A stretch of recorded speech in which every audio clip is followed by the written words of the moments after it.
చెప్తున్నారు. ఏమైపోతుందండి ఆ అమ్మాయి? శరీర అవయవాల్ని బలవంతంగా ఎదిగిస్తే ఏమవుతుందండి? ఎంత నష్టం అది.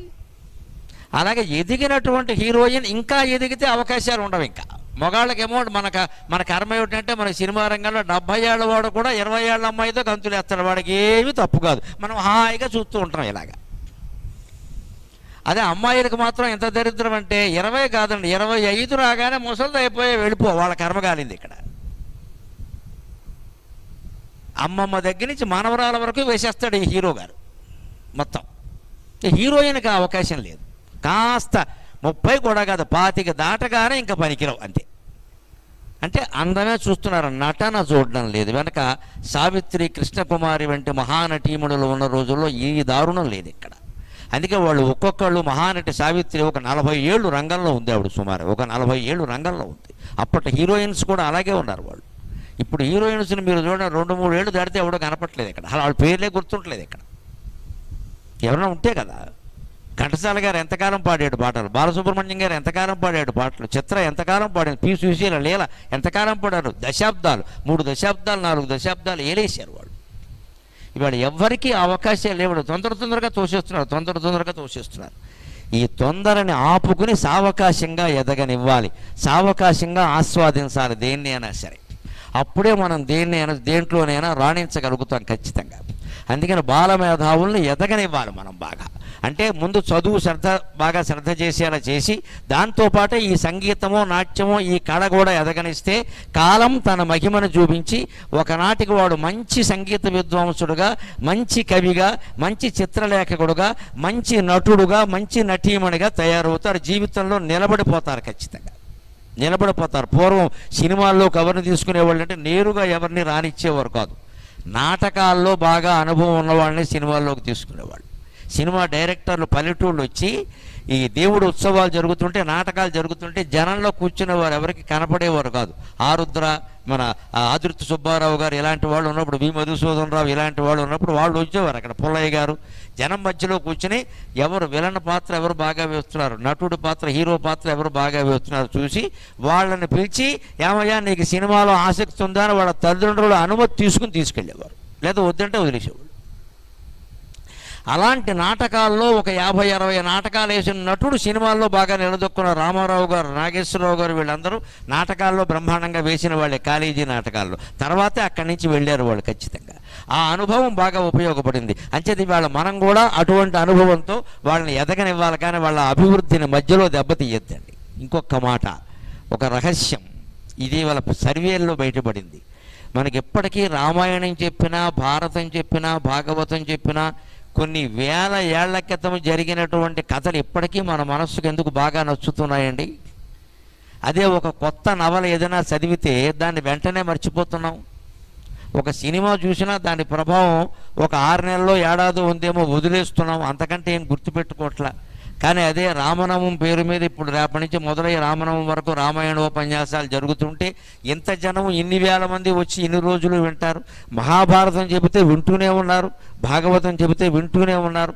దానికి కారణం ఏమిటంటే ఆ కథలు ఎప్పటికీ అన్వయించడం ఒకటి. అంతకంటే ఇటీవల పరిశోధనల్లో ఒకటి బయటపడి పత్రికల్లో వచ్చి నేను ఆశ్చర్యపోయా.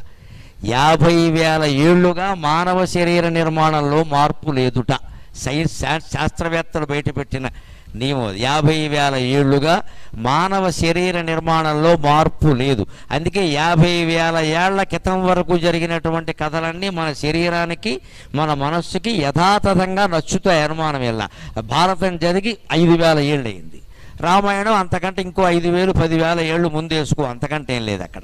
అందుకని అవి కూడా ఇప్పటికి మనకు ఎదుగుతున్నాయంటే ఆ కాలం నాటి శరీర ఆకారాలు, అంటే మళ్ళీ పొడుగు కాదు, పొడుగు వేరే, పొడుగు పొట్టి లావు ఆ ఆకారాలు వేరే. కానీ మనిషికి 2 కాళ్ళే ఉండడం, 2 చేతులే ఉండడం, నిలబడి ఉండడం, ఇలా ముందుకు నడుస్తూ ఉండడం, జంతువులాగా వంగకుండా ఉండడం, తల పైకెత్తుకోవడం, ఈ రకమైన ఆకార నిర్మాణం ఉంది. ఇది ఎనాటమీ ప్రకారం 50,000 ఏళ్ల బట్టి ఒకేలా ఉంది. అందుకని అదే రకమైన ఆకారం కలిగిన మానవుల చరిత్రలు మనకి ఇప్పటికీ ఎక్కుతున్నాయి. అంతేకాదు మనస్తత్వం కూడా అంతే. రాముడికి పొద్దున్న రాజ్యం ఇస్తామని చెప్పారు, రాత్రికి ఆ పట్టాభిషేకం మాయమైపోయింది. ఇప్పుడు రాజకీయాల్లో అంతకంటే ఏమైనా గొప్పగా ఉందా? ఒక్కొక్కరికి ఏదో మొన్న మొన్న 5-6 రాష్ట్రాల ఎన్నికలు జరిగాయి చూడండి. వారు ముఖ్యమంత్రులు అవుతారు, వీరు ముఖ్యమంత్రులు అవుతారు అని ఊహించారు. ఎవ్వరికీ తెలియని అనామకుల్ని ముఖ్యమంత్రులను చేశారు. బాగా ప్రసిద్ధులైన వారు ఎవరు అవుతారని పేపర్లో బాగా వాళ్ళ ముఖాలు బాగా వచ్చేసి ఎవరికి ఇవ్వాల, ఎవరికో ఇచ్చారు అవకాశం. అంటే ఇప్పుడు జరుగుతుంది కదా, అనుకున్న వాళ్ళకి రాదు, రాని వాళ్ళకి వస్తుంది. అంచేత ఈ మాయలకి మనం సిద్ధంగా ఉండాలి ఖచ్చితంగా. అప్పుడు మనం దేన్నైనా సరే గమనించగలుగుతాం. అప్పుడు కాలం మన గుప్పెట్లో ఉంటుంది ఖచ్చితంగా. ఇంకొక మాట, కాలం ఎలా ఏర్పడుతుందో, అసలు కాలం అంటే ఏమిటి అంటే స్పష్టంగా వ్యాసభారతం సహా అన్నిట్లోనూ చెబుతారు. కాలానికి కారణం మన మనస్సే. మన మనస్సును బట్టే కాలం ఏర్పడుతుంది. ఈ ఉగాది అందరికీ శుభం చేస్తుందా, అశుభం చేస్తుందా, మేలు చేస్తుందా ఈ సంవత్సరం అంతా అంటే సంవత్సరం మీద ఆధారపడి లేదండి, మన మనస్సు మీద ఆధారపడి ఉంది. మన మనస్సును గనక ఈ రోజు నుంచి వచ్చే ఉగాది వరకు జాగ్రత్తగా ఎప్పటికప్పుడు పరిశీలించుకుని నియమించుకోగలిగితే తప్పనిసరిగా అందరము శుభాలే పొందుతాం, అందరము శుభాలే పొందుతాం. మనం కాలం ఇలా ఎందుకు ఉందంటే వెంటనే ఏం చెబుతామండి, కలికాలం అండి, ఇలా ఉండకపోతే ఎలా ఉంటుంది, ఎప్పుడో వ్యాసుడు చెప్పాడుగా అంటాడు. కానీ వ్యాసుడు ఏం చెప్పాడో తెలుసా కాలాన్ని గురించి? కాలో వా కారణం రాజ్ఞక, కాలో వా కారణం రాజ్ఞక, రాజా వా కాల కారణం ఇతి తే సంశయో మా భూత్ రాజా కాలస్య కారణం. ఈ పరిపాలనలు ఇలా ఉండడానికి, ఈ ప్రజలు ఇలా ఉండడానికి కాలం కారణమా, లేదు కాలం ఇలా ఉండడానికి ఈ ప్రజల మనస్తత్వాలు పరిపాలనే కారణమా అంటే వ్యాసుడు ఏమంటున్నాడంటే ఇతితే సంశయో మా భూత్, మీకేం అనుమానం అక్కల్లా, రాజా కాలస్య కారణం, పరిపాలించేవాడిని బట్టే అన్ని పరిస్థితులు ఉంటాయి. వ్యాసుడు చెప్పింది ఏమిటి అంటే కాలం మనుషుల మీద ఆధారపడింది కానీ మనుషులు కాలం మీద ఆధారపడలేదు. కాలం మీద తోసేయకండి, సంవత్సరాల పేర్లు నక్షత్రాల పేర్లు పెట్టి జాతకాలు మాట్లాడకండి ఎక్కడని చెప్పాడు స్పష్టంగా. కుంతీదేవికి కృష్ణుడికి జరిగిన సంవాదం ఇది ఉద్యోగ పర్వంలో. ఎందుకంటే కుంతీదేవి అంటుంది ధర్మరాజు దగ్గరికి వెళ్ళి యుద్ధం చేయమని చెప్పవయ్యా అంటుంది. కుంతి తల్లి కదా, యుద్ధం చేయమని చెప్పవయ్యా, 5 ఊళ్ళు అడిగట్ట, సిగ్గుందా అని అడిగింది ఆవిడ. 5 ఊళ్ళు అడిగట్ట మా ధర్మరాజు, సిగ్గుందా, ఏ భిక్షాటం చేసుకుందామన్నా, క్షత్రియపుత్రులు కదా, పాండురాజుకి నాకు జన్మించిన వాళ్ళు కదా, ఏం ఆలోచిస్తున్నారు, 5 ఊళ్ళు ఏమిటంటే కృష్ణుడు నేనేం చెప్పనమ్మా అత్తయ్య, మీ పెద్ద కొడుకు ఆయన ఏం చెబితే అది మిగిలిన వాళ్ళు అంటున్నారు, నేనేం చేయను, నేనేమన్నా అంటే నేను తగాదా పెట్టానంటారు ఇప్పుడు అని అంటే లేదు మా ధర్మరాజుకి చెప్పు అని ఎటువంటి మాట మాట్లాడుతుందంటే నేను వాడిని విసర్జించలేదు, కన్నాను ఉంటుంది. విసర్జించడం అనే మాట ఎందుకు వాడిందో మీరు ఊహించుకోవచ్చు. వ్యాసుడు వాడింది అదే, నేను వాడిని విసర్జించలేదు కన్నాను అంటుంది. కనడానికి విసర్జించడానికి చాలా తేడా ఉంది కదండి. అది కుంతి పౌరుషంతో మాట్లాడిన మాట. ఆ మాట కృష్ణుడు పట్టుకెళ్ళి ధర్మరాజుకు చెబితే అప్పటికి ధర్మరాజుల వారు తేరుకున్నారు, ఓకే అన్నాడు ఆయన. అప్పటికి సంధి విఫలమైంది కాబట్టి. అప్పుడు చెబుతుంది కుంతీదేవి, వ్యాసుడు కుంతీదేవి చేసి చెప్పిస్తాడు కాలానికి ఎప్పుడు మనుషుల మనస్సే కారణం. దుర్యోధనుడు అంత మొండికేసి నేను యుద్ధం చేస్తాను అంటే నువ్వు చేతులు ముడుచుకుని కూర్చుంటావా? అప్పుడు కూడా శాంతి మంత్రం పఠిస్తావా? అంచేత లోకంలో అనేక మార్పులు రావాలి అంటే ముందు మన మనస్సులో మార్పు రావాలండి ఖచ్చితంగా. అప్పుడే లోకం మారుతుంది. మనం మారితే లోకమంతా మారుతుంది.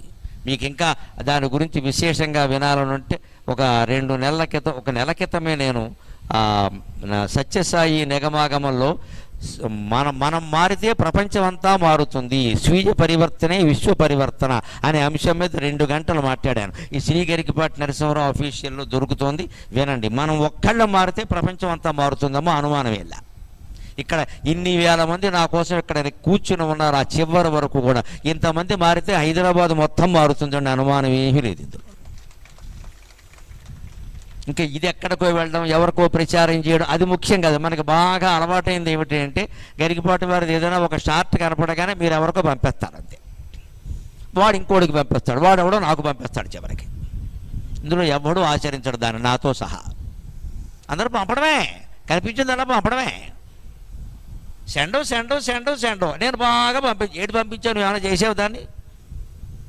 ఆచరణలో పెడితే తప్ప ఎదుటి వాళ్ళకి పంపొద్దని నియమం పెట్టుకోండమా, ఖచ్చితమైన మార్పు వస్తుంది మనుషుల్లో ఖచ్చితంగా. ఎవరికో పంపడం ఏంటంటే మనకి ఇదో పనే. పైగా దీనివల్ల నాకు ఇబ్బందులు వస్తున్నాయి.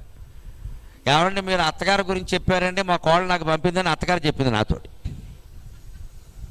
మళ్ళీ తర్వాత కోడలు వచ్చి మీరు కోడళ్ళ గురించి చెప్పారంటే మా అత్తగారు నాకు ఇప్పుడు ఇద్దరు తగాదాలకు నేను కారణం అయ్యాను. ఇప్పుడు నేను వీళ్ళని పంపమని చెప్పాను, ఆచరించమని చెప్పాను, కానీ నేనేమైనా అత్తనే కాదు కోడలనే కాదు. నేను నాకెందుకండి?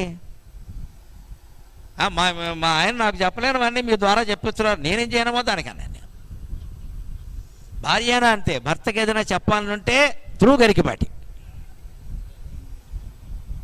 అందుకని మొగాళ్ళు కొంతమంది కనపడి మీరు అలా చెప్పకండి సార్, మాకు వీళ్ళు మెసేజ్లు పంపిస్తున్నారు. నేనేం చేయనా? నేను నీకు పంపమని చెప్పానా? నేను సభలో చెప్పాను. నేను భర్తనా భార్యనట్టు రెండును, దానికేముంది? మనకి బాగా అలవాటు అయింది ఏమిటంటే తత్వం ఎదుటి వాళ్ళకి చెప్తామండి, ఏది మనం చెయ్యమండి. ఎదుటి వాళ్ళకి చెప్పాలనుకున్నది ఏదైనా మనం చెప్పలేకపోతే ఎవరైనా చెప్పింది ఉంటే పంపేస్తాం. మరి ముందు మనం చెయ్యాలి కదా దాన్ని. మనకి చెప్పినవి కూడా ఉన్నాయి కదా, అని వారికొక్కరికి చెప్పలేదు కదా. లోకం అంతా ఎక్కడ మోసపోతుంది అంటే మనం చెయ్యం, ఎవరూ చెయ్యాలని చూస్తాం. అందుకే వ్యాసుడు అంటున్నాడు ఖచ్చితంగా, కాలో వా కారణం రాజ్యక రాజావా కాల కారణం ఇతితే సంశయో మా భూత్. కాలం ఇలా ఉండడానికి రాజు కారణమా, లేదు రాజు పరిపాలన అలా ఉండడానికి కాలం కారణం అంటే ఖచ్చితంగా కాలం ఇలా ఉండడానికి రాజే కారణం, పౌరులే కారణం, ప్రజలే కారణం. మన మనస్తత్వాన్ని మనం మార్చుకోవలసిందే. నిజమేనండి, కలికాలం ప్రభావం ఉంటుంది. కలియుగం ఎలా ఉంటుందో పూర్వమే చెప్పారు, పెద్ద విషయం కాదు, పూర్వం కూడా ఉంది. అలా కలికాలం ఎలా ఉంటుందో నీలకంఠ త్రిశతి అనేటువంటి వ్యంగ్య కావ్యంలో నీలకంఠ దీక్షితులు గారు చెబుతాడు అద్భుతమైన మాట. 3 లక్షణాలు చెబుతాడు కలికాలం అంటే ఏమిటో. కలికాలమా నీకు నమస్కారం అన్నాడు. ఎత్ర స్వేచ్ఛా గిరో వేదాక ఎత్ర ధర్మో అర్థసాధనం, ఎత్ర స్వేచ్ఛా గిరో వేదాక ఎత్ర ధర్మో అర్థసాధనం, ఎత్ర స్వప్రతిభామానం తస్మై శ్రీ కలయే నమః. ఈ 3 కారణాలు, ఈ లక్షణాలు మనం చూస్తూ ఉంటాం, గమనించండి. ఎత్ర స్వేచ్ఛా గిరో వేదాహ. ఇక్కడ ఈ కాలంలో వేదం అంటే ఏమిటంటే, వేదం ఏం చెప్పింది అని ఎవడు అడగడు. ఎవడు యూట్యూబ్ పెట్టి ఏ మాట ప్రచారం చేస్తే అదే వేదం. ఎవడు వేదానికి వాడే బ్రహ్మ, ఎవడు సూత్రానికి వాడే వ్యాసుడు. వీడోడు కనిపెట్టేస్తాడు, ప్రచారం చేసేస్తాడు. ఇక్కడ ఎత్ర స్వేచ్ఛాగిరో వేదాక. వీళ్ళకి తెలిసి తెలియకుండా అడ్డమైన వాగుడు వాగుతూ ఉంటారు యూట్యూబ్లో. ఈవేళ ఎంతమంది వాగుతున్నారో మీరు చూడండి. ప్రతి మనిషి ఓ ఛానల్ పెట్టేయడమే. ఇక్కడ ప్రతి వాళ్ళు భగవద్గీత మీద మాట్లాడేవాళ్ళే, ప్రతి వాళ్ళు యోగ వాసిష్టం మీద మాట్లాడేవాళ్ళు. బాగా లోకువైపోయిన గ్రంథం ఏదంటే భగవద్గీత. ఇంకా అది మాట్లాడిన వాళ్ళు లేరు అసలు. కృష్ణుడు ఒక్కడే ఇంకా ఎక్కువ మాట్లాడలేదు దాని మీద, అందరూ మాట్లాడేవాళ్ళు.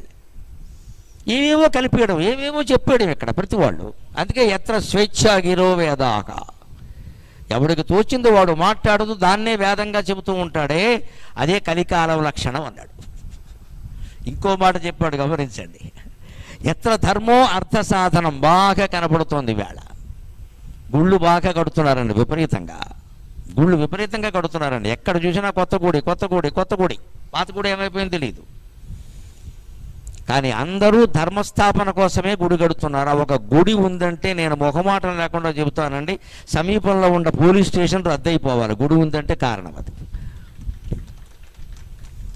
ఒక గుడి మనం కట్టాము అంటే ఆ వీధిలో, ఆ సమీపంలో ఉన్న పోలీస్ స్టేషన్ రద్దయిపోవాలి.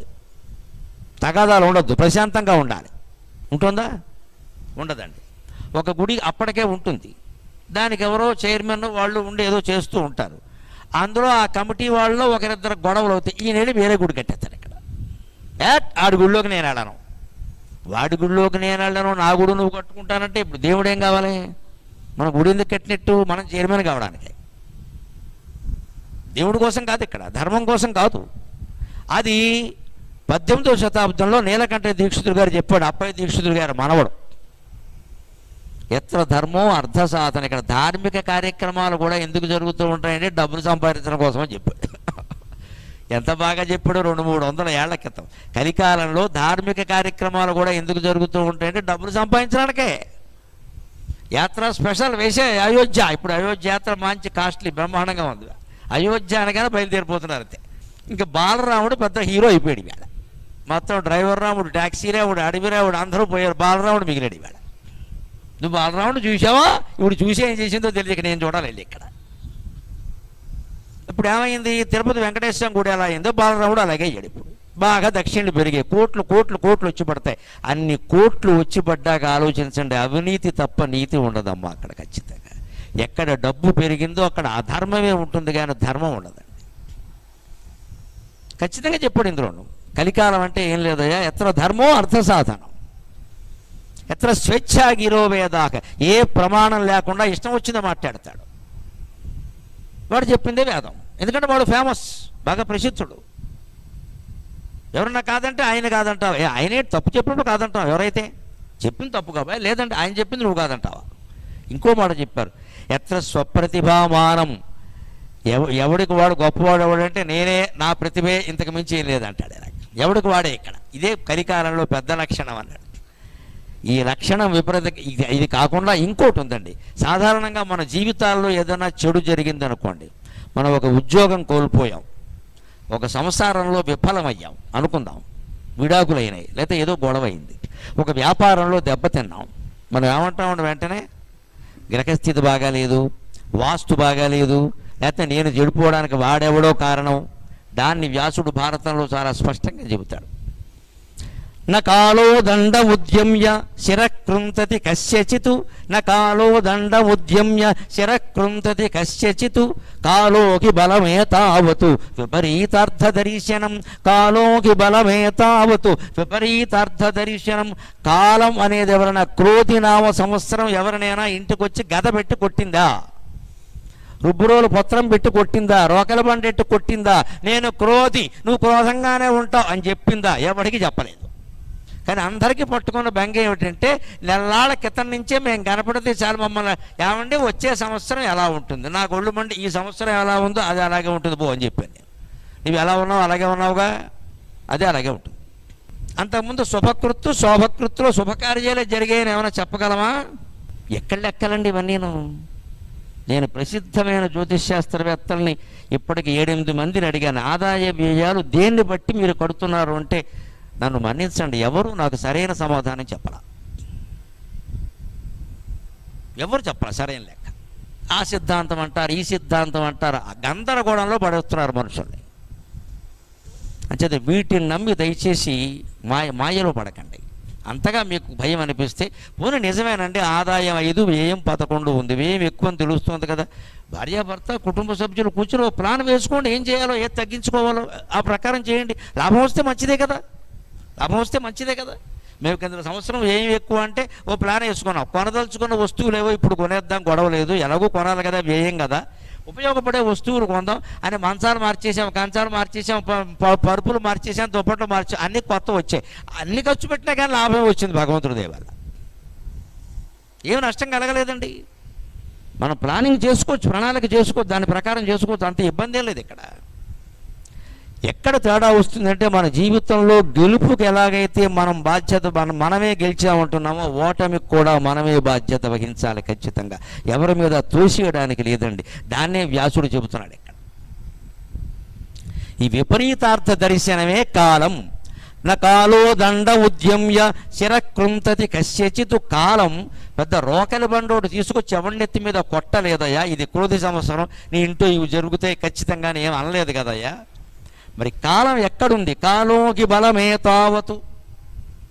కాలం యొక్క బలమంతా ఎక్కడుంది అంటే విపరీతార్థ దర్శనం. ఏదైనా ఒక విషయాన్ని మనం విన్నా, మన జీవితంలో జరిగిన దానికి విపరీతార్థాలు ఆపాదిస్తున్నామంటే అదే కాలమహిమ నీ మనస్సు చేస్తుంది.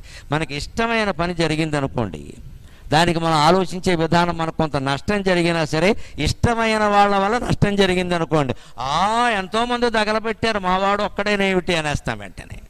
అదే మనకి ఇష్టం లేని వాడి వల్ల నష్టం జరిగింది అనుకోండి, వాడి జాతకమే అంతా, నేను ఇబద్ధం చెబుతూనే ఉన్నా అంటాం. ఇక్కడ ఈ మాట తేడా ఎందుకు వచ్చిందో ఆలోచించండి. ఇదే విపరీతార్థం అంటే.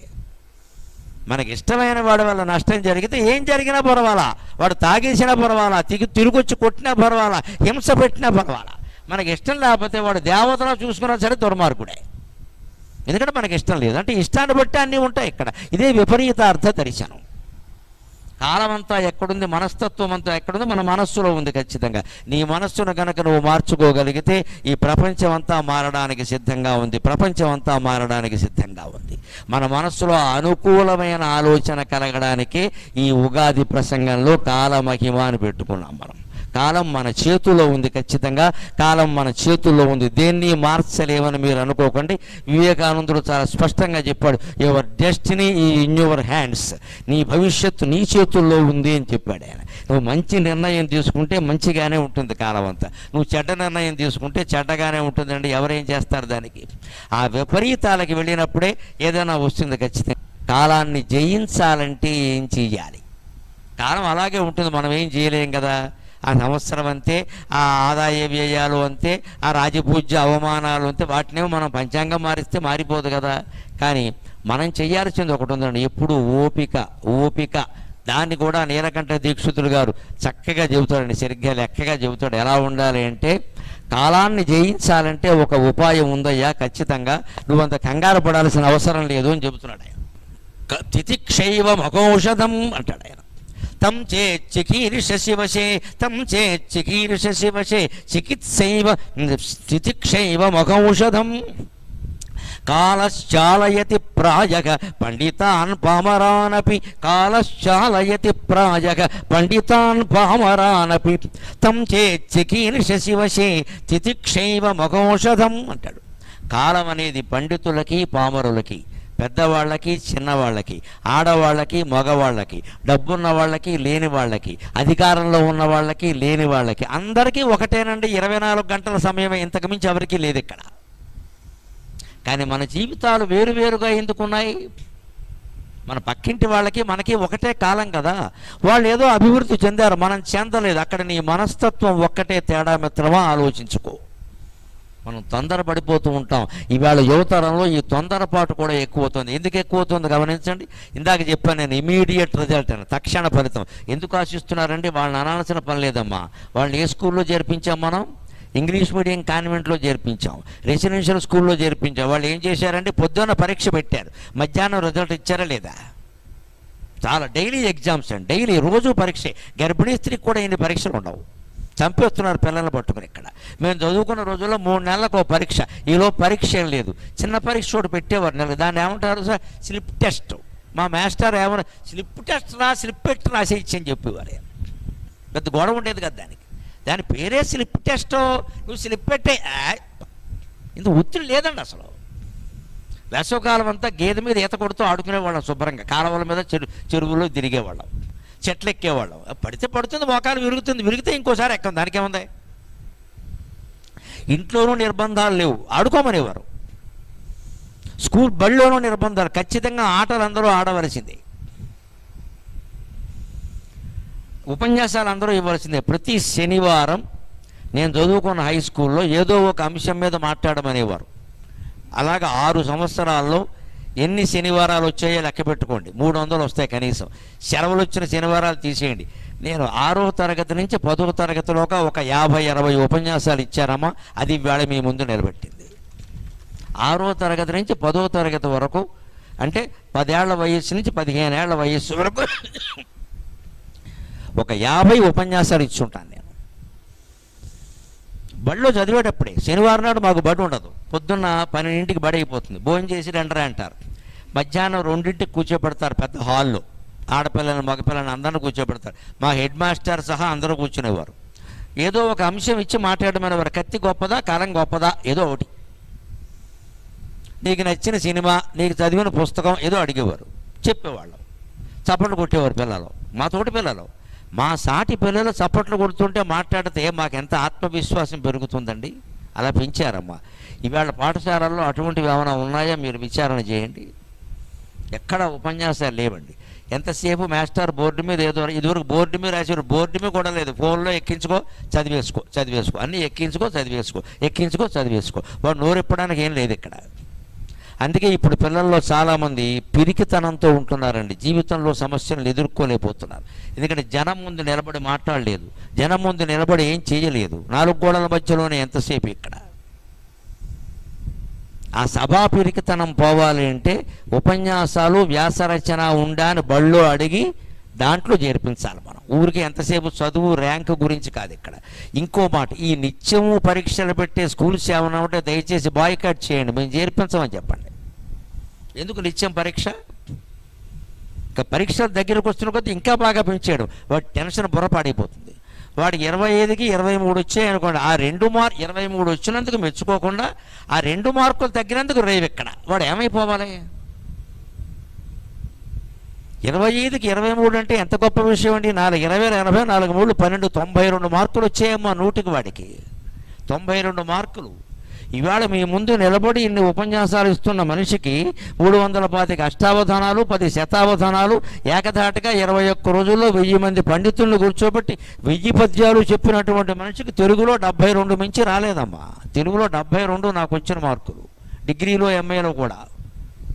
సంస్కృతంలో అయితే ఇంకొంచెం వేసేవారు, 80 వచ్చాయేమో. తెలుగులో 72 73. మరి బాగానే ఉన్నామే. పిల్లల్ని దయచేసి హింస పెట్టకండి ఈ మార్కుల కోసం అని చెప్పి. సంస్కారం పెరుగుతోంది, వాడికి 4 మంచి పద్యాలు వచ్చాయా, వాడి జీవితంలో దేన్నైనా తట్టుకోగలుగుతున్నాడా అనేది ఆలోచన చేయండి దయచేసి. అప్పుడే బాగుంటుంది ఖచ్చితంగా, లేకపోతే పిల్లలు దెబ్బతినేస్తారు. అందుకే తితిక్ష అంటున్నాడు ఇక్కడ నీలకంఠ దీక్షితుడు గారు. కాలం పండితులకి పామరులకి అందరికీ ఒకటేనండి. మన పక్కింట్లో ఉండే ఒక పెద్ద ఆవిడ ఓ 70 ఏళ్ళు వయస్సు ఉండొచ్చు ఆవిడకి. మీరు గమనించండి, అమ్మమ్మల్ని నాయనమ్మల్ని అలా వదిలేయకండి అమ్మ, పలకరించండి వెళ్ళి. మీ సమస్య ఏమిటో ఆవిడకి చెప్పండి. మీరు చదువులో ఎదుర్కొన్నా, లేదు వివాహంలో ఎదుర్కొన్నా, ఉద్యోగంలో ఎదుర్కొన్నా ఆవిడకి చెప్పండి. మామగారికి కానీ తాతగారికి కానీ చెప్పండి. వాళ్ళు వెంటనే ఏమంటారో తెలుసా? ఎలాంటి బోర్డు చూసా నీ తలకే కూర్చో అని ఒక స్టోరీ చెప్తారు. 70 ఏళ్ళ ఆవిడ నీ సమస్యను చాలా తేలిగ్గా తీసుకుందమ్మా. కారణం ఏమిటో తెలుసు? ఎలాంటివి చాలా చూసింది ఆవిడ, ఎన్నో తట్టుకుంది. ఆవిడ భర్తతోనే పడింది బోల్డు. అత్తమామలు సరే, బంధువులు సరే, బంధువులందరినీ ఇళ్లలో పెట్టుకుని పోషించేవాళ్ళు ఆ రోజుల్లో. భర్త తమ్ముళ్ళు ఇంట్లో ఉండేవారండి, మరుదులు, వాళ్ళ పిల్లలు. ఈ పెద్ద ఆవిడ తల్లిలాగే చూసేది అందరినీ. అంతంత యాతనలు పడి పిల్లల్ని పెంచారు వాళ్ళు. ఇవాళ వాళ్ళ పెళ్లి చూపుల్లోనే పెళ్లి కూతురు మాట్లాడుతున్న మాట ఏమిటంటే, వేర్ యువర్ మమ్మీ రెసైడ్స్, అది ముందు తేలాలి. మీ అమ్మ ఎక్కడ ఉంటుంది, అసలు ఇక్కడ ఉండకుండా స్వర్గానికి వెళ్ళిపోతే చాలా మంచిది. ఒకవేళ ఉంటే ఎక్కడుంటుందో ముందు తేలాలి. అత్తగారు అమ్మ నేను నీతో ఉండను, నువ్వు కాలెట్టగానే నేను వెళ్ళిపోతానని రాసివ్వాలి ఇక్కడ. అప్పుడు కాపురానికి వస్తుంది. మీకు కాపురం ఎలా ఉంటుందో అందరికీ తెలుసు ఇక్కడ. మరి ఇదివరకు ఎవరు ఇలా లేరే. అత్తమామలైనా తల్లిదండ్రులైనా ఎవరినైనా భరించారే. ఇప్పుడు కాలం ఎక్కడుందండి? మన మనస్సులో ఉంది, ఖచ్చితంగా మన మనస్సులో ఉంది. అదే చెబుతున్నాను నీలకంఠ దీక్షితుడు. అందరికీ కాలం ఒకటేనయ్యా.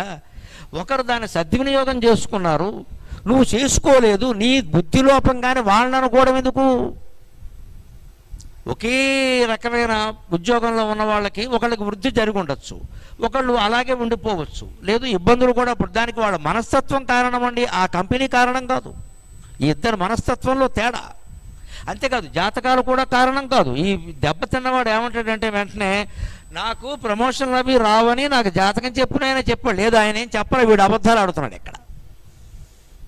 ప్రమోషన్ రావడం కోసమో ఉద్యోగం బాగుండడం కోసమో వీడు చేయవలసిన పని ఏదో చేయకుండా ఎగ్గొట్టేసి తోసేస్తున్నాడు. ఎవరి మీదకి? వాస్తు మీదకి తోసేస్తాడు. లేకపోతే ఇక్కడ ఇల్లు కట్టామండి, కట్టినప్పుడు పొరపాటుని ఆ ఇంటి ముందు మురుక్కాలం ఉంది చూసుకోలేదు. ఇంటి ముందు మురుక్కాలం ఉండకపోతే ఆకాశగంగా ఉంటుందా?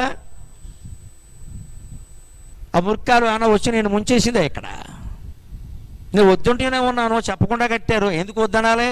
మురుక్కాలు మన బతుకుని మార్చేస్తుందా? మన బతుకు మురుక్కాలవుగా మారిందంటే మన బుద్ధి కారణం అమ్మ, ఇంటి ముందు ఉన్న మురుక్కాలవు కాదు. శ్రీరామచంద్రుడు అయోధ్యలో కూడా ఇంటి ముందు మురుక్కాలవులు ఉంటాయి, కాకపోతే ఆ కాలువలు ప్రవహించేవి, ఇవి ప్రవహించట్లేదు, అంతే తేడా. అయోధ్యలో కూడా డ్రైనేజీ కాలువలు ఉంటాయి ఖచ్చితంగా. తేడా ఏమిటంటే అప్పుడు ఖచ్చితంగా ప్రవహించేవి, ఇప్పుడు ప్రవహించకపోవడానికి కూడా సగం కారణం మనమే. వాటర్ బాటిల్ అందులో బారేస్తాం, ప్లాస్టిక్ ఏదైనా ఉంటే అందులో బారేస్తాం. ఎక్కడి నుంచి ప్రవహిస్తాయంటే అవి మాత్రం మున్సిపాలిటీ వాళ్ళు అనుకుంటే వాళ్ళు ఏం చేస్తారు, ఎక్కడ చెత్త తీసినా సరే ఇంత సీసాలు వస్తున్నాయమ్మా, ఇవన్నీ అందులో బారేస్తున్నారు. మరి వాళ్ళని అనుకుంటే ఎలాగా? ఎవరి మటుకు వాళ్ళు ఎవరి కారణమో తెలియక కర్మ కర్మ కర్మ. అంతిమంగా మా పోటీగా అడగగానే మేము మీకంటే అజ్ఞానం కాబట్టి మేమంటే కలికాలం. వ్యాసుడు ఎప్పుడో చెప్పాడు, వ్యాసుడు ఏం చెప్పలేదు ఇక్కడ. నేను గ్లాసులు వేసి కూర్చోమన్న రేటు వ్యాసుడు. శుభ్రంగా పగలు రాత్రి తాగమని ఎవడు చెప్పాడండి? భాగవతంలో చెప్పలేదే, భారతంలో చెప్పలేదే. హాయిగా పుచ్చేసుకుంటారు ఇక్కడ.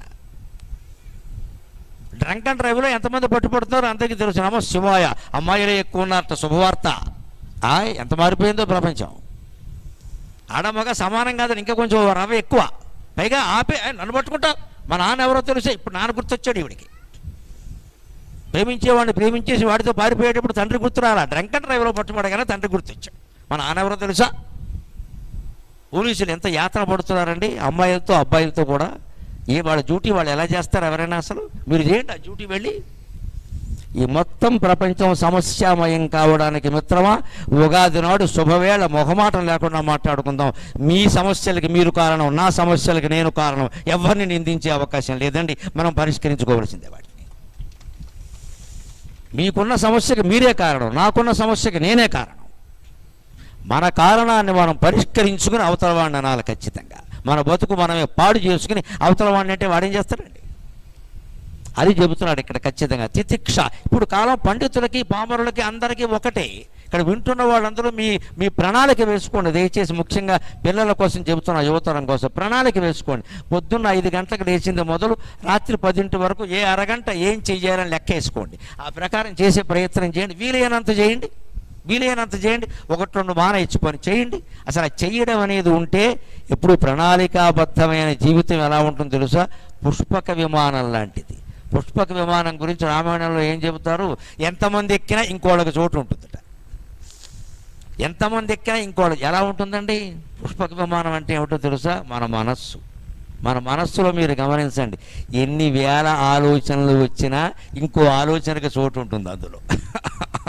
అంచేత మన మనస్సే పుష్పక విమానం. వెళ్ళమన్న చోటుకి వెడుతుంది మన మనస్సే. ఎంతమంది ఎక్కినా చోటు ఉంటే ఎన్ని ఆలోచనలు ఉన్నా మీ మనస్సులో ఇంకా 10 ఆలోచనలు రావట్లా, మళ్ళీ పాత ఆలోచనలు పైకి రావట్లా.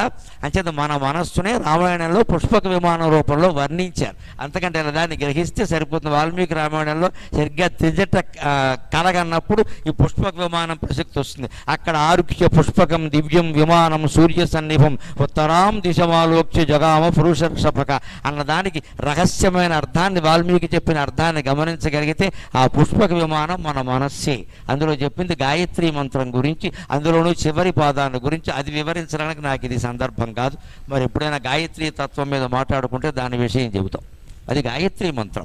అది మన మనస్సుకు సంబంధించిన విషయం. అది అలాగే మన మనస్సే పుష్పక విమానం. పుష్పక విమానంలో ఎంతమంది ఎక్కినా ఇంకోళ్ళకి చోటు ఉన్నట్టే నువ్వు టైం టేబుల్ పెట్టుకుని అరగంటకిది గంటకిది అని పని చేసావనుకో, కొత్త పని వస్తే చోటు ఉంటుంది ఖచ్చితంగా. ఎన్ని కొత్త పనులు వచ్చినా సరే. ఎందుకుంటుంది? ఏదైనా కొత్త పని అనుకోకుండా వచ్చింది, 1 గంట సేపు చెయ్యాలి. ఇప్పుడు చేస్తున్న వాటిలో కాస్త అతి ముఖ్యం కాని పని ఒకటి ఉంటుంది, అది తీసేయి, దాని చోటు దీన్ని పెట్టేయి, సరిపోయింది. అక్కడ టెన్షన్ ఎందుకు ఉందండి? అది ఎలాగే ఉండగా అది చేయాలంటే గొడవ. మరి ఈ కాలాన్ని ప్రణాళికాబద్ధంగా మనం చేసుకునే విభజన ఉందే, అది ఖచ్చితంగా మనకి మేలు చేస్తుంది. అంతేకాదు ఇవాళ సమాజంలో అనేక రకాల అవకతవకలు ఉన్నాయి, మానభంగాలు జరుగుతున్నాయి, హత్యలు జరుగుతున్నాయి. బయటికి వెళ్ళిన మనిషి తిన్నగా తిరిగి వస్తాడని లేదు. అందులో హైదరాబాదులో మరీ కష్టంగా ఉంటుంది పరిస్థితి. కళ్ళు నకళ్ళు నిప్పులకు కల్మషధూముక మెట్టి నిళ్ళు, కళ్ళు నకళ్ళు నిప్పులకు. సాగర ఘోష కావ్యంలో హైదరాబాద్ గురించి ఓ పద్యం రాశాను. ఎలా ఉంటుంది? హైదరాబాద్ రాకముందే రాశా, 20 ఏళ్ల క్రితం. వచ్చాక బాగా అర్థమైంది, రాసిందంతా నిజమేరా అని. కళ్ళు నకళ్ళు నిప్పులకు కల్మషధూమపు మెట్టి నిళ్ళు, వాకిళ్లకు దోమగూళ్ళు పడకిళ్లకు మళ్ళును, వాకిళ్లను దోమగూళ్ళు పడకిళ్లకు మళ్ళును, రాళ్ల తిళ్ళు ఒత్తిళ్ళు సహస్రముల్, రాళ్ల తిళ్ళు ఒత్తిళ్ళు సహస్రముల్, బయలుదేరిన వాడిలుజేరనట్టి ఆరళ్ళు సహించి భాగ్యనగరమ్ముననుండగా దమ్ముగావలెన్న రాశాను ఖచ్చితంగా. కళ్ళు నకళ్ళు నిప్పులకు. ఎవరన్నా మోటార్ సైకిల్ మీద బయటికి వెళ్ళండి, ఇంటికి వచ్చాక చూడండి, కళ్ళు నిప్పుల్లా ఉంటాయి, దుమ్ము బాగా పట్టేసి. కల్మష ధూమపు మెట్టి నీళ్ళు, మోటార్ సైకిల్ పొగ, బయట పొగ అన్నీ కలిసి మనం కల్మష ధూమం అంతా మన నెత్తి మీదే ఉంటుంది ఖచ్చితంగా. వాకిళ్ళను దోమగూళ్ళు, ప్రవహించిన మురిక్కాలవల కారణంగా ఇంటి ముందే దోమల గూళ్ళు పెట్టేస్తాయి. అవి రాత్రి అయ్యేసరికి మన శోభనం మందైతే వాటి శోభనం వాటిది, అవి లోపలికి వచ్చేస్తాయి. వాకిళ్ళను దోమగూళ్ళు పడకిళ్లకు మళ్ళును, అందుకని శుభ్రంగా లోపలికి వచ్చేస్తాయి, పడకిళ్లలోకి వస్తాయి. రాళ్ల తిళ్ళు, మనం తినే తిళ్ళన్నీ రాళ్లేనండి. ఎక్కువ టమోటా వాడుతున్నారు గమనించండి. శాస్త్రం తెలిసి చెబుతున్నా, టమోటాలు ఎక్కువ తిన్న కొద్దీ బాగా రాళ్ళు పేరుకుంటాయి. వీలైనంత తగ్గించాలి. అన్నీ ఏదో దొరికింది కదా అని వాడేయకూడదు. టమోటాలు ఉల్లిపాయలు ఎక్కువ వాడుతున్నామంటే కడుపులో రాళ్ళు పేరుకుంటాయి. ఇది వరకు 4 రాళ్ళు వెనకేసుకునేవాళ్ళు, ఇప్పుడు 4 రాళ్ళు గాలి బ్లాడర్లో వేసుకుంటున్నారు. వెనకెందుకని లోపల వేస్తున్నారు. ఇప్పుడు ఇప్పుడు ప్రతి వాళ్ళకి 25 ఏళ్ల వాడికి కూడా రాళ్ళు పేరుకున్నాయి. డబ్బులు ఏం పేరుకోలేదు, ఇక్కడ రాళ్లే పేరుకున్నాయి. పైగా ఈ పేరుకున్న రాళ్ళు కారణంగా ఉన్న డబ్బులు కూడా పోతాయి. ఇది 4 రాళ్ళు వెనకేసుకునేవారు ఇప్పుడు లోపల వేసుకుంటారు ఇక్కడ. ఎందుకండి? ఐరన్ ఎక్కువగా ఉండేవి తినకూడదు, తింటే నీళ్లు తాగాలి. తినచ్చు, తప్పు లేదు, టమోటా కూడా తినచ్చు, నీళ్లు తాగాలి బాగా. ఇవాళ చాలామందికి నీళ్లు తాగే అలవాటు లేదు. ప్రతి 2 గంటలకు ఒకసారి 2 గ్లాసులు నీళ్లు తాగాలి. మీరు టమోటా తిన్న అరుస్తుంది, ఎనపగుళ్ళు తిన్న అరుగుతాయి. నీళ్లు తాగితే ప్రయోజనం ఏమిటంటే అనేక రకాల దోషాలన్నీ రకరకాల రూపాల్లో బయటికి వెళ్ళిపోతాయి. నీకు అందవలసింది ఏదో అందుతుంది. ఇవాళ నీళ్లు తాగేది తక్కువ, తినేది కూడా సమయానికి తినరు, ఏదో తినడం. ఇక్కడ రాళ్ల తిళ్ళు, పైగా ఎక్కువ భాగం బయట నుంచి తెప్పించుకోవడమేగా. మనకు మామూలుగా పల్లెటూళ్ళలో ఏమైనా భార్యాభర్త కాపురాలు చేస్తున్నారేమో, కానీ హైదరాబాద్లో కాపురాలు ఆడామోగా చేయట్లేదండి. స్విగ్గీ, జొమాటో వాళ్ళే కాపురాలు చేస్తున్నారు. ఆడదు స్విగ్గీ, మొగాడు జొమాటో. వీళ్ళిద్దరికి పిల్లలు, ఒకళ్ళు పొటాటో, ఒకళ్ళు టొమాటో. ఏం కావాలని ఆర్డర్ పెట్టు. సాయంత్రం భర్త పాపం ఆఫీసు నుంచి వస్తూ ఫోన్ చేస్తే ఏం ఆర్డర్ పెట్టమంటావు? భార్య ఉన్నది ఎందుకంటే ఆర్డర్ పెట్టడానికి, వండడానికి కాదు. నమశివాయ, నీకేదో పెసరట్టు పెట్టా, నీకేదో ఇంకో అట్టు పెడతా, ఇంతే. అన్నీ ఆర్డర్ పెట్టడం, అవి ప్యాకెట్లో వస్తాయి, సగం తినడం, సగం పారేయడం, ఈ చెత్త అంతా బయట పారేయడం. అందులో ఇప్పుడు మండు వేసవి కారణంగా ఇంకా బాగా వాళ్ళకి డిమాండ్ పెరిగింది. ఇంట్లోంచి ఎవడో కదలట్లేదు. ఇప్పుడు టీవీ చూస్తూ కూర్చుంటాడు, ఆర్డర్ ఇస్తూ ఉంటాడు గంటకు ఒకటి. చూస్తున్న కొద్దీ పెరుగుతాయి రాళ్ల తిళ్ళు. ఇవన్నీ రాళ్ళు పేరుకుంటున్నాయి. ఒత్తిళ్ళు సహస్రములు, మనస్సు మీద ఒత్తిళ్ళు చాలా ఉన్నాయి. ర్యాంకు రావాలి, ఎల్కేజీ వాడికి కూడా ఒత్తిడే. వాడు చదివేది ఎల్కేజీ అనుకుందుకు వీలేదు, వాడు వీపు మీద 10 కేజీ చద్దన్నం, ప్యాకేజీ వాటర్ బాటిల్, లీకేజీ. ఇన్ని కేజీలు కలిపితే వాడికి ఒత్తిడి పెద్ద. ఎందుకంటే వాడు అమ్మ నాన్న కనపడగానే ర్యాంకు వాడి ఒత్తిడి వాడిది. ఈలోపు పక్కింటి వాడికి వచ్చింది, వాడి మీద వీడికి అసూయ, వెంటనే దాని మీద ఇంకాస్త అనారోగ్యం వచ్చింది. ఇదే ముందు వాతావరణం. బయలుదేరిన వాడు ఇల్లు చేయాలన్నట్టు 6 ఏళ్ళు బయలుదేరి వెళ్ళాడు, బయటికి వెళ్ళేటట్టు ఇంటికి వస్తాడని గ్యారెంటీ లేదు ఇక్కడ. ఇవన్నీ సహించి హైదరాబాద్లో ఇంతకాలంగా ఉంటున్నామంటే మీకు అందరికీ కూడా నోబెల్ శాంతి బహుమతి ఇవ్వాల్సిందే ఖచ్చితంగా. లేకపోతే ఇన్ని ఒత్తిళ్ళు తట్టుకుని ఉండగలమా? అలాగా మన మనస్సు ఒక్కటి మార్చుకుంటే మనం ఇంట్లో చారు కాచుకోలేమండి, 2 పెసరట్లు వేసుకోలేమండి, ఉప్మా చేసుకోలేమండి. దీనికోసం బయట నుంచి తెప్పించాలా? ఆడ మగ అందరికీ వేళ వంటనొచ్చులుగా తప్పే ఉంది, గొడవే ఉంది, ఒకరు చేయాలనే ఉంది. ఎవరికి ఖాళీ ఉంటే వాళ్ళు చేస్తారు, తింటారు. వాళ్ళకు సహకారం చేస్తే అయిపోయాయి. ఒకళ్ళు చేస్తుంటే రెండో వాళ్ళు పక్కన సాయం చేస్తే అన్నీ అయిపోతాయండి. పైగా ఇంట్లో పెద్దవాళ్ళు ఉండడం వల్ల ఉపయోగం ఏమిటో చెబుతున్నారు. పాపం వాళ్ళు ఎటువంటి వాళ్ళు అంటే ఆ 70-80 ఏళ్ల వాళ్ళకి ఎప్పుడు చేయించుకోవడం తెలియదమ్మా, చేయడమే తప్ప. మీరు వద్దన్నా సరే వాళ్ళు వచ్చి వేలెట్టేస్తారు. అక్కడ అత్తగారు కానీ, మామగారు కానీ, అమ్మమ్మ గారు కానీ ఉంటే నువ్వు ఊరుకోవే, నువ్వేం చేస్తావు, చిన్నపిల్లవే అని వచ్చేస్తుంది ఆవిడ. ఎంత గొప్ప విషయం అమ్మా! ఆ పెద్దవాళ్ళని ఇంట్లో పెట్టుకుని దేవతల్లా ఆరాధించండి. ప్రతి సంవత్సరం ఆనందనామ సంవత్సరంలాగే ఉంటుంది, అనుమానమే లేదు. ప్రతి సంవత్సరం ఎవళ్ళ ఇంట్లో పెద్దవాళ్ళు ఉంటారో వాళ్ళ ఇంట్లో పార్వతీ పరమేశ్వరులు ఉన్నట్టే. అక్కడ అశుభం జరిగే అవకాశం లేదు. చిన్నపిల్లకి అనారోగ్యం వచ్చిందనుకోండి, పసిపిల్ల 3 నెలల్లో 4 నెలల్లో ఉన్నాయి, తల్లి తండ్రి కంగారు పడిపోతారండి సహజంగా. అంటే డాక్టరు అక్కడ ఒక అమ్మమ్మ గారు మామగారు ఉందనుకోండి, ఏమిటే పెద్దానికి డాక్టరు దా నేను చూస్తా అని చెయ్యి పట్టుకుని చెప్పేస్తున్నాం. పొట్ట మీద ఇలా రాస్తుంది ఆవిడ, ఆముదం పెట్టి కాస్తుంది. కాపు పెట్టడం అంటారు. తగ్గిపోతుంది. ముందు ధైర్యం చెప్తారు వాళ్ళకి. వైద్యం మాట ఎలా ధైర్యం చెప్తారు. మేము పడలా 100 రకాలు పడ్డాం, దీనికి అంత కంగారు ఎందుకు అంటే ముందు మనకు మానసికంగా ధైర్యం చెప్పేవాళ్ళు ఉండాలా వద్దా? ఆ ఉండేది పెద్దవాళ్లే కదండి. దీనికి మళ్ళీ కౌన్సిలింగ్ అది కూడా మొదలెట్టారు ఈ మధ్యన. ఏం వచ్చినా సరే కౌన్సిలింగ్. బయట వాళ్ళు ఎంతమంది ఎన్ని కౌన్సిలింగ్లు ఇస్తే మాత్రం మీ అత్తమామలు మీ తల్లిదండ్రులు ఇచ్చేటువంటి సలహాలతో సమానం అవుతాయండి. దయచేసి ఆలోచించండి. ఇంట్లో పెద్దవాళ్ళు ఇచ్చే సలహాలతో అవి సమానం అవుతాయి ఎప్పుడైనా. ఎంత దుఃఖం, చదువుకునేటువంటి పిల్లకి చదువులో ఒత్తిడి ఎంత ఉన్నా తాతగారి దగ్గర, అమ్మమ్మ దగ్గర, మామగారి దగ్గర వెళ్ళి కూర్చోగానే ఏముందమ్మా ఈ పూటకి మా అన్నయ్య చదువు, నేను చెప్తాను మంచి కథ అని రామాయణమో భారతమో ఏదో చెబుతుంది. అందులో నీ సమస్యకి సంబంధించిందే ఉంటుంది ఖచ్చితంగా. ఆవిడకు బోల్డ్ అనుభవం ఉంది, వాళ్ళ అమ్మ వాళ్ళకి చెప్పింది. ఆ కథ వినగానే మనం ప్రశాంతంగా ఉన్నాం, హాయిగా పడుకో అమ్మ పర్వాలేదు, తెల్లరకట్ట నేను లేపుతానులే పడుకో అని మన కోసం ఆ ముసలావిడ లేస్తుంది, కూర్చుంటుంది అక్కడ, కాస్త టీ పెట్టిస్తుంది. ఇటువంటి పెద్దవాళ్ళని వేళ దూరం చేసుకుంటున్నామే. సంవత్సరాలు బాగుండాలంటే ఎవరి చేతుల్లో ఉందమ్మా? మన చేతుల్లో ఉంది. ఆలోచించండి. ఆశావకమైన మాట ఒకటి చెబుతా సరిగ్గా. అనేక రకాల ఘోరాలు నేరాలు జరుగుతున్నాయి అనుకుంటున్నాం కదా మనం. ఈ ఘోరాలు నేరాలు జరగడం వల్లే, ఇవి బాగా పెరగడం వల్లే త్వరలో కృతయుగం రాబోతుందమ్మా. కృతయుగం రాబోతుంది, సంతోషించండి, సంతోషించండి. కలియుగం అనగానే 4,32,000 సంవత్సరాలు, ఇప్పుడు ఇంకా 5,150 సంవత్సరాలే అయింది, ఎప్పుడు వస్తుంది అని కంగారు పడక్కల. యుగాల్లో ఎప్పుడు అంతర్యుగాలు ఉంటాయి. ప్రతి 12,000 ఏళ్లకి 4 యుగాలు మారిపోతూ ఉంటాయి. ఇది కూడా వ్యాసభారతంలో భాగవతంలో కూడా ఉంటుంది. అంతర్యుగాలు అంటారు. 4,32,000 పెద్ద ప్రణాళిక. అందులో మళ్ళీ సబ్ ప్లాన్ అంటారే, అది ఒకటి ఉంటుంది ఇక్కడ.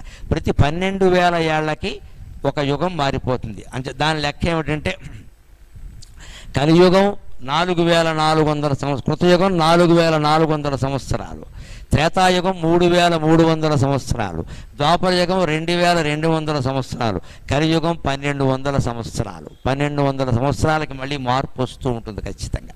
అటువంటి మార్పులు ఇదివరకు వచ్చాయి, మళ్ళీ వస్తాయి, కంగారు పడక్కల. ఈ 4,400, 3,300, 2,200, ఈ 1,100 ఇవి కలిపితే మళ్ళీ 12,000 అవుతుంది సరిగ్గా. 12,000 ఏళ్లకోసారి రౌండ్ జరుగుతూనే ఉంటుంది. దేవీ భాగవతంలో చెబుతారు, వ్యాస భారతంలో చాలా స్పష్టంగా ఉంటుంది ఈ మాట. అందుకని త్వరలో కృతయుగం రాబోతోంది. మీరెవరూ కంగారు పడాల్సిన అవసరం లేదు. మన మనస్సు దానికి సిద్ధంగా చేసుకుంటే చాలు. ఆ విషయాన్ని వ్యాసుడు హరివంశ మహాపురాణంలో స్పష్టంగా చెబుతాడు. అత ఊర్ధ్వం చ్యుతే ధర్మే గుణహీనా ప్రజాస్తతః శీల వ్యసనవాసాద్య ప్రాప్స్యంతే హ్రస్వమాయుషః ఆయుర్హాన్యా బలగ్లానికి బలగ్లాన్యా వివర్ణత వైవర్ణ్యాత్వ్యాధి సంపీడా నిర్వేదో వ్యాధిపీడనాత్ నిర్వేదాత్మసంబోధాత్ ధర్మశీలత ఏవం గత్వా పరాం కాష్టాం ప్రపత్స్యంతే కృతం యుగం అని వరుసగా ఈ కాలచక్రం ఎలా మారుతుందో చెబుతున్నాడు. అంచేత మన కాలం కూడా మారడానికి సిద్ధంగా ఉంది, మనం కంగారు పడక్కల. ఈ సంవత్సరాల క్రమంగా మారి ఈ రౌండ్, ఈ ఆవృత్తి ముగిసి అక్షయనామ సంవత్సరం వచ్చే నాటికి కృతయుగం ఏర్పాటుకి రంగం సిద్ధమవుతుంది. ఎలా అంటే, అత ఊర్ధ్వం చ్యుతే ధర్మే, ఈ అధర్మం బాగా పెరుగుతుంది. మనం పెరగనీయకూడదండి, గమనించండి, మనం పెరగనీయకూడదు, కానీ అది పెరుగుతుంది. ఒక మొక్కకి నీళ్లు పోస్తున్నామండి, మనం మంచి పనే చేస్తున్నాం కదా, మనం దగ్గర కూర్చుని సాగతీసామా ఊడిపోతుంది. అలా సాగతీస్తే నువ్వు పోయాల్సిన నీళ్ళు ఏదో పోసేస్తే మొక్క దానంతరం అది పెరుగుతుంది కదా. అంచేత పాపం విషయంలో ఎలా ఉండాలంటే, మనం దగ్గరుండి నీళ్లు పోయొద్దు, కానీ అది పెరుగుతుంది. కంగారు పడిపోక, నువ్వు చేయకు. దాన్ని పెంచడం కోసం మళ్ళీ ఇంకా ఎక్కువ చేసేయకూడదు, అది తప్పది. అత ఊర్ధ్వం చ్యుతే ధర్మే, ధర్మం చ్యుతి ఉంటుంది కలియుగంలో, తప్పదండి. ఎవరి స్వార్థం వాడది. పిల్లలు చదువుల్లోనే ఉన్నాయి వాళ్ళ స్వార్థాలు. ఇదివరకు ఎప్పుడు సత్యం ధర్మం వీటి గురించి చెప్పేవారు, మార్కుల గురించి చెప్పేవారు. ఇప్పుడు అందరూ మార్కులు ముఖ్యమైతే మూర్ఖులు తయారవుతారు. మార్కులు ఎవరికైనా వస్తాయి, మార్కులు మూర్ఖులకు కూడా వస్తాయి. జ్ఞానం మాత్రం కష్టపడి ఆర్జిస్తేనే వస్తుంది. కానీ ఇవాళ మనం ఎంతమంది జ్ఞానం గురించి పట్టుబడుతున్నాం పిల్లల దగ్గర? మార్కులు. ఎందుకంటే మనకు బయట చెప్పుకుందుకు మార్కులు కావాలి. ఈ ద్వారంలో మార్పు రావాలంటే అనుభవాలు బాగా పెరగాలి. చ్యుతే ధర్మే గుణహీనా ప్రజాస్తతః, ప్రజల్లో ఎక్కువ మంది గుణహీనులైపోతారు, శీలం కోల్పోతారు, సత్ప్రవర్తన గురించి మాట్లాడరు అసలు. ఎవరిని అడిగినా నాకిద్దరు మీకు ముగ్గురు అంటూ ఉంటారు, అంతే. ఇంక వేరే చెప్పక్కర్లేదు వివరాలు. ఇంకా అంతే. ఇక శీలం గురించి మాట్లాడకూడదు, అది మహాపాపం. అది ఇంకా పైగా మోడర్న్ అని చెప్తారు. మోడర్న్ అంటే వంకర సంబంధాలు అన్నమాట.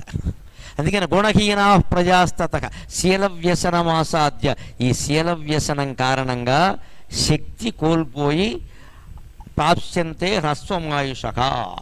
ఒక స్త్రీకి ఒక పురుషుడితోనే సంబంధం, ఒక పురుషునికి ఒక స్త్రీతోనే సంబంధం. ఈ సంఖ్య ఎంత పెరిగితే ఇంటూ 5 అన్నేళ్ళు ఆయుర్దాయం తగ్గిపోతుందండి, శాస్త్రం చెప్పిన మాట. ఇంటూ 5 దాని ప్రకారం లెక్కనే చేసుకోండి అందరూ కూడా, మొహమాటం వెళ్ళాయి. ఒక స్త్రీ ఒక పురుషుడితోనే ఉంటే 100 ఏళ్ళు ఆయుర్దాయం ఖాయం. ఒక పురుషుడు ఒక స్త్రీతోనే అలా సంబంధం ఉంటే 100 ఏళ్ళు ఆయుర్దాయం ఖాయం. వేరే కారణాల వల్ల వారి ఆయుర్దాయాలు తగ్గచ్చేమో, కానీ ఈ వ్యవహారాల వల్ల తగ్గవు. ఎందుకంటే నేను ఎక్కువ మాట్లాడితే బాగుండదు ఈ విషయం, కానీ చెప్పాలి కాబట్టి చెబుతున్నా. చరమధాతువు అంటారు, సప్తమ ధాతువు. అన్నం తింటాం మనం, అది మొదటిది. అన్నం అన్నరసంగా మారుతుంది, అది రెండవది. అది రక్తంగా మారుతుంది, అది మూడవది. అది మాంసంగా మారుతుంది, అది నాలుగవది. ఆ మాంసం నుంచి ఎముకలు కొవ్వు ఏర్పడుతుంది, అది ఐదవది. ఆ కొవ్వు నుంచి ఎముకలు ఏర్పడతాయి, అది ఆరోది. ఆ ఆరోదాని నుంచి మూలగా ఏర్పడుతుంది, అది ఏడవది. అది పురుషులలో వీర్యంగా మారుతుంది, స్త్రీలలో రక్తంగా మారుతుంది. ఆ ఏడవ దాన్ని చరమధాతువు అంటారు. దాన్ని కోల్పోకూడదు. బ్రహ్మచర్యం అంటే బ్రహ్మచర్యమే. ఖచ్చితంగా వివాహం జరిగే వరకు అమ్మాయిలకి అబ్బాయిలతో కానీ అబ్బాయిలకి అమ్మాయిలతో కానీ ఎటువంటి సంబంధం ఉండడానికి వీల్లేదు. అటువంటి విద్యా వ్యవస్థను మనం ఏర్పాటు చేసుకుంటేనే బలిష్ఠులైన యువతీ యువకులు ఉంటారు, వారికి బలిష్టమైన సంతానం కలుగుతుంది. ఇప్పుడు రకరకాల కారణాల వల్ల అందరూ అన్నీ కోల్పోతున్నారు. దాన్ని వ్యాసుడు హరివంశ మహాపురాణంలో చెప్పాడు, 5000 ఏళ్ల క్రితం చెప్పాడు. శీల వ్యసనమాసాధ్య ప్రాప్స్యంతే హ్రస్వమాయుషక. అందరూ ఆయుర్దాయాలు తగ్గిపోతున్నాయి, మీరు గమనించండి. పెరిగే వాళ్ళు కొంతమందికి పెరుగుతున్నాయి వైద్య సౌకర్యాల వల్ల, కానీ 25 ఏళ్లకే గుండెపోట్లు వస్తున్నాయి. 25 ఏళ్ల వాళ్ళలో చాలామందికి బీపీ షుగర్లు ఉన్నాయండి. వాళ్ళు 25 ఏళ్లకి బీపీ షుగర్ ఏమిటమ్మా అర్థం లేకుండా. 70 ఏళ్ల వాళ్ళకు కూడా ఉండేవి కాదు పూర్వం. ఇక్కడ 25 ఏళ్లకు బీపీ షుగర్, 18 ఏళ్లకు హార్ట్ అటాక్ వచ్చి చచ్చిపోయాడు, మన పత్రికలో వచ్చింది. 18 ఏళ్ల కుర్రాడు. అంత ఒత్తిడి ఉందన్నమాట అతని గుండె మీద. ఇదే హ్రస్వమాయుష అంటే. ఆయుర్హాన్య బలగ్లానికి. ఆయుర్దాయం తగ్గిపోతుంటే బలం తగ్గిపోతుంది. బలగ్లాన్య వివర్ణత, బలం తగ్గిపోతుంటే శరీరం రంగు మారిపోతుంది. వైవర్ణ్యాత్ వ్యాధి సంపీడ అంటే పాండురోగం. పాండురాజుకు వచ్చిన రోగం అదే. ఆయన మంచి యువకుడే, కానీ పాండురోగం వచ్చింది, శక్తి కోల్పోయాడు మొత్తం ఇక్కడ. అందుకే సంతానహీనుడు అయ్యాడు, దేవతల సంతానం ఇవ్వవలసి వచ్చింది. ఆ వైవర్ణ్యాత్ వ్యాధి పీడన, అప్పుడు వ్యాధులు వస్తాయి ఖచ్చితంగా. అప్పుడు ఏమవుతుంది తెలుసా, అక్కడి నుంచి మళ్ళీ మారుతుందనే చక్రం. ఇలాగ ముందు ప్రజలు ధర్మాన్ని వదిలిపెట్టారు, ధర్మాన్ని వదిలిపెడితే శీలం కోల్పోయారు, శీలం కోల్పోవడం వల్ల ఆయుర్దాయం పోయింది, ఆయుర్దాయం పోతే బలం తగ్గింది, బలం తగ్గడం వల్ల అనారోగ్యాలు వచ్చాయి, రంగు మారిపోయింది, రంగు మారిపోవడం వల్ల వ్యాధులు వచ్చాయి. ఇప్పుడు వ్యాధుల దగ్గర నుంచి మారుతుందండి. నిర్వేదో వ్యాధి పీడనాత్. వ్యాధి మనకి మేలు చేస్తుంది. వ్యాధి వచ్చి మంచం మీద ఉన్నాడు అనుకో, ఆ స్త్రీ అయినా పురుషుడైనా ఏం ఆలోచిస్తారండి? ఏముంది ఆలోచించడానికి? బయటికి వెళ్ళడానికి లేదు. ఎవరన్నా వచ్చి పలకరిస్తారంటే పలకరిస్తారో లేదో చెప్పలేం. కాబట్టి ఏం చేస్తాడు? హరే రామ రామ రామ హరే హరే, హరే కృష్ణ అంతే కదా. ఆయన ఎవడన్నా పలకరించడానికి వెళ్ళిన వాళ్ళు కదా, పోలేండి తాతగారు రామకృష్ణ అనుకోండి అంటారు, అంతేనా? అది జరిగే మేలండి. మంచం మీద పడిన వాళ్ళకి గొప్ప మేలు ఏమిటి అంటే, నువ్వు భగవన్నామస్మరణ తప్ప ఇంకేమీ చేయలేవు, కాబట్టి అది నీకు భగవంతుడు ఇచ్చిన గొప్ప అవకాశంగా భావించమన్నాడు వ్యాసుడు.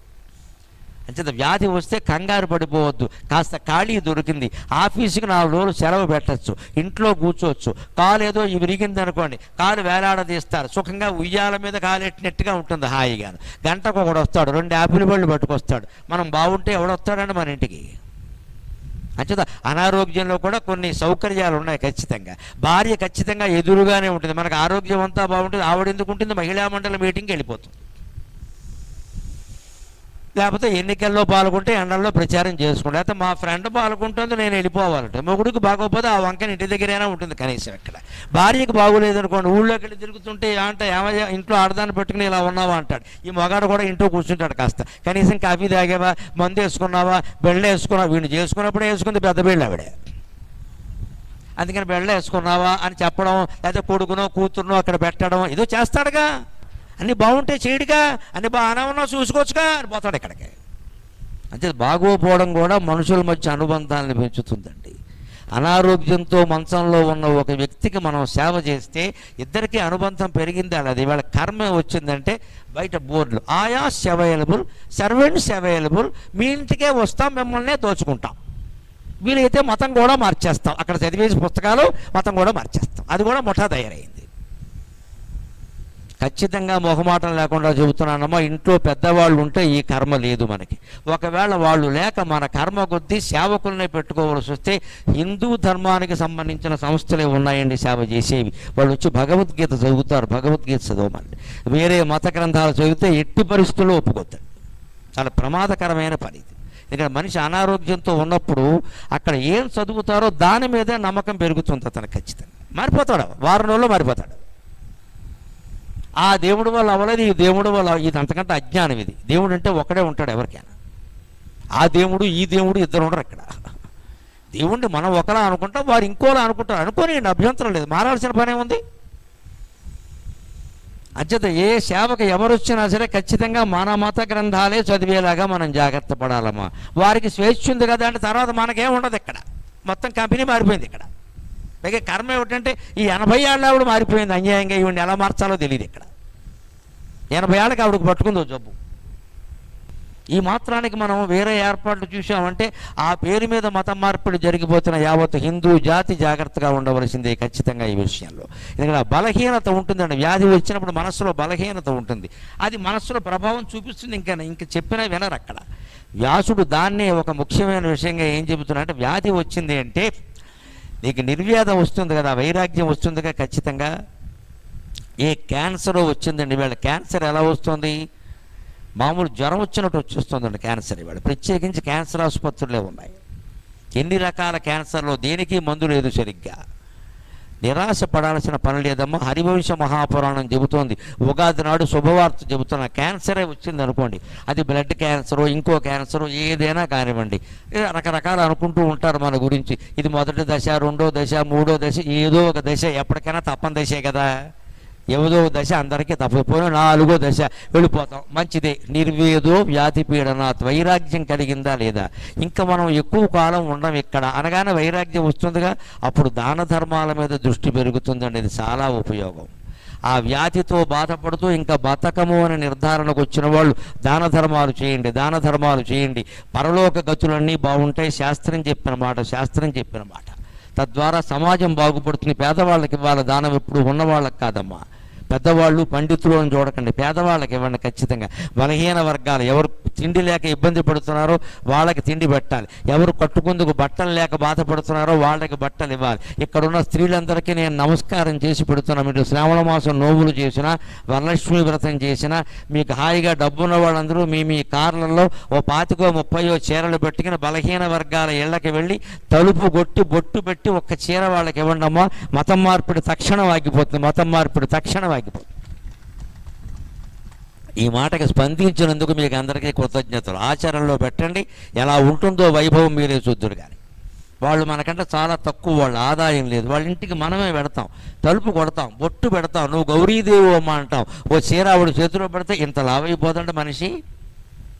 మా యజమానురాలు మా ఇంటికి వచ్చింది స్వయంగా, నన్ను గౌరీదేవి ఉంది, నాకు బొట్టెట్టింది అని మొత్తం హిందూ ధర్మాన్ని కాపాడే బాధ్యత బలహీన వర్గాల్లో స్త్రీలు తీసుకుంటారమ్మా. అప్పుడు హిందూ ధర్మం 3 పువ్వులు 6 కాయలుగా ఉంటుంది ఖచ్చితంగా. ఈ సామరస్యం సమాజంలో రావడానికే నా తాపత్రయం. అందుకే నేను చాలా ఎంచుకుని మాట్లాడతాను విషయాలు కూడా. ఏదో ఇక్కడ జాతకాలు చెప్పడానికేనో ఆదాయ వ్యయాలు చెప్పడానికి నేను రాలా, అటువంటి దానికైతే నేను రాను. ఇది కాస్త గమనించగలిగినట్టయితే సమాజంలో అద్భుతమైనటువంటి మార్పులు వస్తాయి. నిర్వేదో వ్యాధి పీడనాది. ఇప్పుడు నిర్వేదాద్ ఆత్మసంబోధక. ఆ వైరాగ్యంలో మనం ఉన్నప్పుడే భగవద్గీత చదవమని అడుగుతాం ఎవరినైనా, లేదా చదువుకుంటాం. అప్పుడు జ్ఞానం కలిగిందా లేదా?